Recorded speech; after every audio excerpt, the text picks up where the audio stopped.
Gubernur DKI Jakarta Basuki Cahayapurnama kalah di Pengadilan Tata Usaha Negara atas warga Bidara Cina. Warga menggugat rencana penggusuran pemukiman mereka tanpa sosialisasi. Stefani Susanto akan mengabarkan langsung Mirsa dari lokasi. Stefani, silakan. Ya, selamat sore Dwi Anggia dan juga Rizky dan pemirsa. Benar sekali warga Bidara Cina sudah bisa bernafas lega.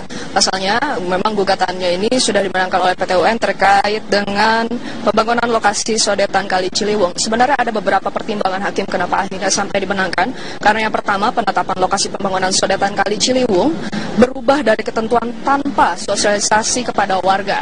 Yang kedua, adanya bukti dan saksi yang kuat bahwa SK Gubernur DKI Jakarta nomor 2779 tahun 2015 telah melanggar asas pemerintahan yang baik.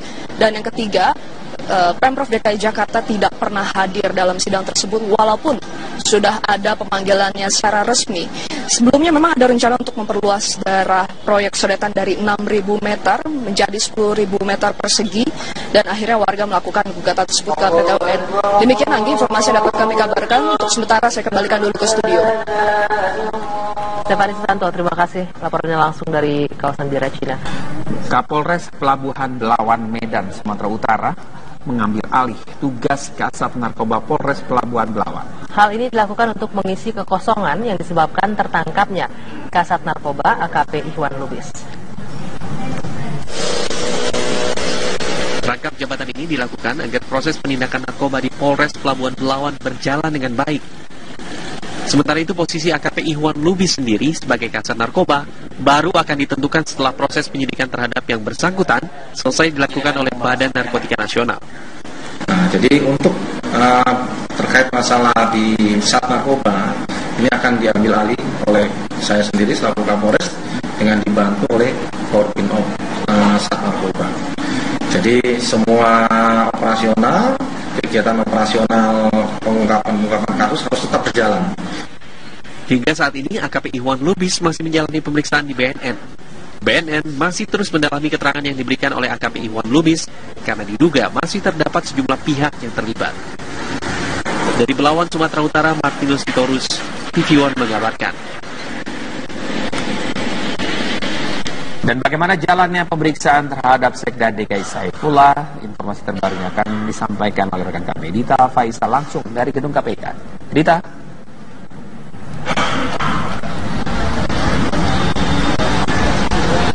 Silakan Dita. Apa perkembangan terbaru dari pemeriksaan Sekda DKI? Ya, untuk hari ini sendiri tentunya penyidik KPK selama 2 pekan terakhir masih terus maraton untuk menggelar pemeriksaan terhadap sejumlah saksi, dan khusus untuk hari ini 2 orang saksi tersebut antara lain adalah yang pertama Saifullah. Saifullah ini merupakan Sekretaris Daerah Provinsi DKI Jakarta. Nah, Saifullah baru saja keluar dari gedung KPK sekitar 10 menit yang lalu. Nah, kemudian di dalam pernyataannya di depan media, Saifullah mengungkapkan bahwa sebenarnya untuk kasus reklamasi Teluk Jakarta ini sebenarnya sudah dibahas baik itu melalui eksekutif maupun legislatif. Nah, pada saat dibawa ke Badan Legislasi ada yang namanya pasal 116. Nah, di dalam pasal 116 tersebut diungkapkan bahwasanya Pemprov DKI Jakarta membebankan biaya kontribusi sebesar 15% kepada pihak pengembang. Nah, kemudian pada saat itu pula dibahaslah dan pada akhirnya terjadi perdebatan antara pihak legislatif maupun pihak eksekutif. Nah, di dalam perdebatan tersebut, angka 15% tersebut kemudian menghasilkan lagi draft kedua. Di dalam draft kedua tersebut langsung lahirlah pasal 110 atau pasal 110 ayat 13. Di dalamnya kemudian diungkapkan bahwa sebenarnya untuk kontribusi 15% tersebut harus dituangkan kembali di dalam pergub yang dikeluarkan ataupun ditandatangani oleh Gubernur DKI Jakarta. Nah, pada akhirnya pula sampai akhirnya terjadi operasi tangkap tangan, maka kontribusi 15% tersebut belum juga disetujui. Selain dari Saifullah Sekda DKI, ada pula yang diperiksa yaitu Heru Wiyanto yang merupakan Kabak Perundang-undangan Sekretaris DPRD DKI Jakarta. Tentu keduanya ditanyai persoalan tentang bagaimana proses rapat selama proses reklamasi Teluk Jakarta ini berlangsung baik di eksekutif maupun legislatif.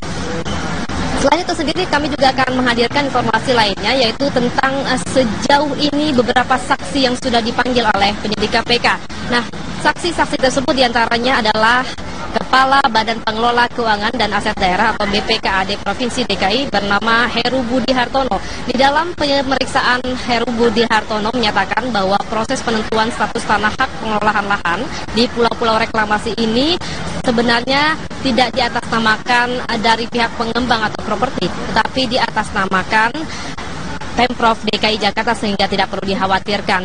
Nah, kemudian yang kedua adalah Kepala Badan Perencanaan Pembangunan Daerah atau Bapeda DKI Jakarta, Tuti Kusumawati. Tuti sudah dipanggil untuk yang keempat kalinya. Terhitung kemarin pada hari Senin, terakhir Tuti juga mengungkapkan dan membenarkan adanya surat yang disampaikan oleh pemerintah Banten tentang adanya permintaan jembatan yang disambungkan dari Teluk Reklamasi menuju ke pihak Banten, dan itu dibenarkan juga oleh Tuti Kusumawati.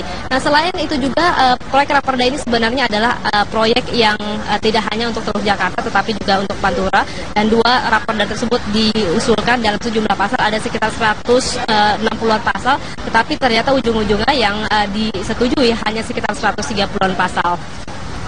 Selain Tuti juga pernah dipanggil oleh penyidik KPK yaitu Aguan. Aguan ini merupakan bos besar atau presiden direktur dari Agung Sedayu Group. Nah, Aguan sendiri sudah dipanggil beberapa kali, tetapi Aguan ini sebenarnya dimintai tentang bagaimana proses Aguan mempertemukan ataupun memfasilitasi Ketua DPRD DKI Jakarta Edi Prasetyo, kemudian ada M. Taufik dan M. Sanusi yang pada saat itu, beberapa saat yang lalu sebelum OTT, dikumpulkan di rumah Aguan. Nah, inilah yang kemudian dikembangkan sampai pada akhirnya nama M. Taufik juga ikut terseret. M. Taufik, selain M. Taufik, kami informasikan tentang Suni dulu. Nah, Suni ini merupakan staf khusus dari Gubernur DKI Jakarta Ahok. Suni juga sudah beberapa kali dipanggil.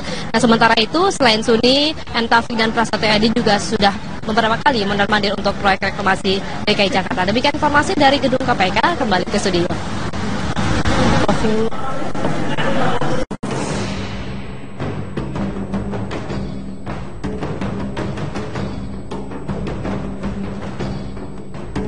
Saya menyampaikan surat pernyataan mengundurkan diri dari jabatan Wali Kota Jakarta Utara.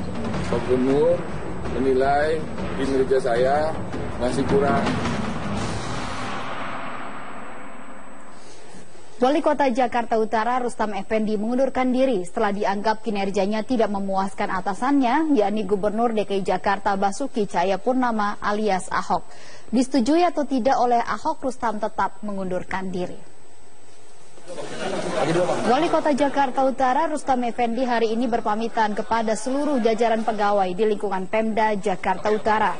Pada Senin kemarin, Rustam telah mengirimkan surat pengunduran dirinya kepada Gubernur Ahok. Dalam acara pamitan itu, Rustam menyampaikan permintaan maaf jika selama menjadi Wali Kota Jakarta Utara mengecewakan anak buahnya. Rustam membenarkan bahwa pengunduran dirinya lantaran kinerjanya dianggap kurang memuaskan oleh Ahok. Sebagai bawahan dari gubernur karena tidak ingin mengecewakan atasannya, maka Rustam memilih untuk mundur. Rustam menceritakan keputusan mundur telah dipikirkan sejak 3 hari terakhir. Dan dalam beberapa bulan terakhir ada perbedaan prinsip antara Rustam dengan Ahok dalam hal penggusuran warga di sekitar Jakarta Utara, termasuk juga kawasan Kalijodo. Kendati mengundurkan diri sebagai Wali Kota Jakarta Utara, Rustam mengaku tetap menjadi pegawai negeri sipil. Soal penempatannya, Rustam menyerahkan kepada atasannya. Saya menyampaikan surat pernyataan mengundurkan diri dari jabatan Wali Kota Jakarta Utara. Alasannya karena saya memperhatikan dan mengikuti perkembangan terakhir ini, khususnya mulai hari Jumat sampai dengan kemarin. Yang intinya menurut saya apa yang disampaikan oleh Pak Gubernur itu bahwa Pak Gubernur menilai kinerja saya masih kurang. Nah, kalau sebagai bawahan dinilai oleh atasan kinerjanya masih kurang, Ya saya berpikir, ya sudah. Proses mundur Wali Kota Jakarta Utara Rustam Effendi dimulai sejak tanggal 23 April lalu. Lewat akun Facebooknya, Rustam mencurahkan keluhannya sejak menjadi Wali Kota Jakarta Utara per 2 Januari 2015 lalu. Dan lewat akun Facebooknya, Rustam mengisahkan perjalanan karirnya untuk membenahi Jakarta Utara dari mulai masalah menjadikannya wilayah bebas banjir sampai kemudian penggusuran kawasan Kalijodo. Rustam juga mengeluhkan tudingan bahwa dia bersekutu dengan bakal calon gubernur DKI Jakarta, Yusril Ishak Mahendra. Menurutnya fitnah dari atasannya adalah tuduhan yang sangat menyakitkan. Dan Rustam menutup curahan hatinya dengan kalimat, apakah ini yang disebut dengan bekerja dengan hati. Dari sisi profilnya, Rustam telah meniti karir pengabdiannya baik di Jakarta Barat maupun juga Jakarta Selatan.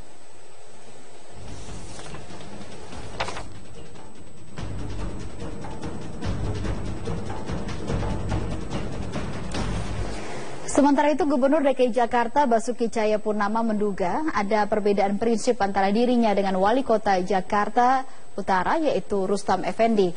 Ahok mengaku sudah beberapa kali menegur Rustam Effendi terkait dengan kinerjanya. Dan Ahok kini menyiapkan pelaksana tugas Wali Kota untuk menggantikan Rustam Effendi. Memang udah ada perbedaan prinsip. Kayak Kalijodo kan dia buat surat supaya bengkel engsel itu tidak boleh dibongkar. Minta waktu 2 bulan. Lalu saya pikir ini, wah, kamu bisa kebayang nggak kalau Kalijodo saya ratain, ada satu bengkel engsel yang nggak diratain, kamu kira-kira tafsirannya apa? Nah, itu aja. Makanya saya bilang, ini bisa bahaya secara politik. Iya dong, sekarang kamu bayangin bisa Kalijodo saya robohin. Terus ada bengkel engsel yang berdiri. Minta 2 bulan. Nah itu bisa dihubung-hubungkan, apalagi yang punya etnis orang Tionghoa. Makanya saya tegur dia, kok kamu kok minta izin nggak dihancurin kok usaha. Ya memang panjang lah, nggak apa-apa. Saya kira kita apresiasi kinerja juga, udah nggak apa-apa. Yang lain aja. Gampang, kita lagi tes PRT. Mantan Gubernur DKI Jakarta yang kini menjadi Kepala Badan Intelijen Negara Sutioso angkat bicara soal sikap dari Wali Kota Jakarta Utara Rustam Effendi yang mengundurkan diri. Sutioso yang akrab dipanggil dengan Bang Yos mengingatkan, memimpin itu harus mengedepankan hati. Katanya seharusnya seperti apa nih, Pak? Ditemui di Istana Kepresidenan, Bang Yos menjelaskan, sikap kepemimpinan seseorang memang beda-beda. Apa yang pernah dilakukan Bang Yos dengan Gubernur DKI Jakarta saat ini, Basuki Cahayapurnama tidak bisa disamakan. Dan menurutnya, Ahok memiliki gaya kepemimpinan tersendiri. Namun Bang Yos mengungkapkan, meski dirinya berlatar belakang militer, Bang Yos tidak memimpin ala militer. Rustam Effendi mengundurkan diri dari Wali Kota Jakarta Utara setelah mengaku kinerjanya dalam setahun terakhir kurang memuaskan. Rustam mengirimkan surat pengunduran dirinya kepada Gubernur Basuki Cahayapurnama pada Senin kemarin. Karena Rustam tidak ingin mengecewakan atasannya, yakni Gubernur, maka Rustam memilih untuk mundur. Soal tudingan adanya geng golf di lingkungan Pemprov DKI Jakarta bagi Bang Yos itu hal biasa. Bisa jadi sebagai ajang menjalin komunikasi sekaligus juga berolahraga. Salah satu yang dipersoalkan Rustam mundur adalah soal geng golf di lingkungan Pemprov ini. Bang Yos tidak mempermasalahkan gaya kepemimpinan dari Ahok, namun Bang Yos bisa memahami apa yang dikeluhkan oleh Wali Kota Jakarta Utara Rustam Effendi. Kota itu kan level sudah eselon sudah cukup atas lah ya gitu. Ya pasti ada sebabnya dia melakukan itu kan, itu patut kita evaluasi. Karena itulah pendekatan lain. Kalau saya kan saya dekati hatinya gitu, anak buah saya itu adalah keluarga saya gitu. Kalau salah saya marahi gitu, tapi kalau benar ya saya harus kritis gitu. Kalau kerjanya baik, itu aja reward and punishment di manapun selalu saya terapkan. Sekarang di PIN aja Pak, ada orang tak maki-maki kan tidak pernah, karena itu cara kepemimpinan memang gaya saya seperti itu. Walaupun saya militer dari Kopassus, tidak berarti saya sembarang nempeleng orang maki-maki orang, aku nggak kayak begitu kan. Sekali lagi ini kan gaya masing-masing. Kalau gaya Ahok seperti itu juga nggak salah, dia memang pemimpin punya hak untuk menerapkan gayanya masing-masing. Budaya mundur di kalangan pejabat negara mulai menjadi tren dan menjadi pilihan utama bagi sang pejabat untuk mempertanggungjawabkan kinerjanya. Setelah Dirjen Pajak dan juga Dirjen Perhubungan Darat yang mundur karena tidak sanggup mengatasi persoalan, giliran sekarang Wali Kota Jakarta Utara Rustam Effendi yang menyatakan mundur dari jabatannya karena dinilai bekerja buruk oleh Gubernur Basuki Cahayapurnama. Inilah curahan hati Wali Kota Jakarta Utara Rustam Effendi pada akun Facebook pribadinya. Rustam mengaku tidak terima disebut Gubernur Basuki Cahayapurnama bersekutu dengan salah satu bakal calon Gubernur DKI Jakarta, Yusril Iza Mahendra. Rustam juga kecewa ucapan Ahok terkait hasil kerja yang telah dilakukannya. Ahok bukannya memberi semangat serta motivasi, tetapi justru menuding yang bukan-bukan. Apakah ini yang disebut bekerja dengan hati? Ungkap Rustam melalui akun Facebooknya. Saya paham betul, saya PNS, saya dilarang berpolitik. Dia masih berpolitik seperti apa? Kaitan saya dengan Pak Yusril sudah diklarifikasi, saya juga tidak kenal Pak Yusril. Saya memang main golf. Saya main golf 1 bulan 2 kali pada hari libur dan sudah ada izin dari Pak Gubernur kalau saya main golf. Oke. Kalau geng golf, saya nggak tahu geng golf ada atau tidak, ya silakan saja, teliti saja. Jadi uang 50 juta itu merupakan biaya operasional Pak Gubernur yang dibantu kepada seluruh wali kota. Untuk apa? Antara lain adalah untuk karangan bunga bila mana ada masyarakat atau kawan-kawan saya yang hajatan atau pernikahan. Mundurnya Rustam Effendi sebagai pejabat negara bukanlah yang pertama. Sebelumnya Dirjen Pajak Sigit Pradi Pramudito mundur dari jabatannya karena tidak sanggup untuk memenuhi target penerimaan pajak yang dibebankan dalam APBNP 2015 sebesar 1.294 triliun rupiah.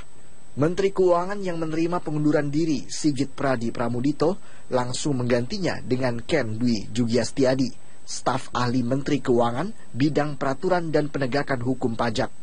Tindakan sama juga dilakukan Joko Sasono yang menyatakan mundur sebagai Dirjen Perhubungan Darat Kementerian Perhubungan. Joko merasa gagal mengatasi kemacetan parah yang terjadi selama libur Natal dan jelang Tahun Baru 2016. Sebagai bentuk tanggung jawabnya, Joko Sasono langsung mundur kepada Menteri Perhubungan. Meski mengaku kaget, Menteri Perhubungan Ignatius Jonan menerima pengunduran diri Joko dan menunjuk Sekjen Kementerian Perhubungan Sugiharjo sebagai pelaksana tugas. Menteri Perhubungan akhirnya menetapkan mantan Kapolda Sulawesi Selatan Puji Hartanto sebagai Dirjen Perhubungan Darat definitif. Tim Liputan, Metro TV.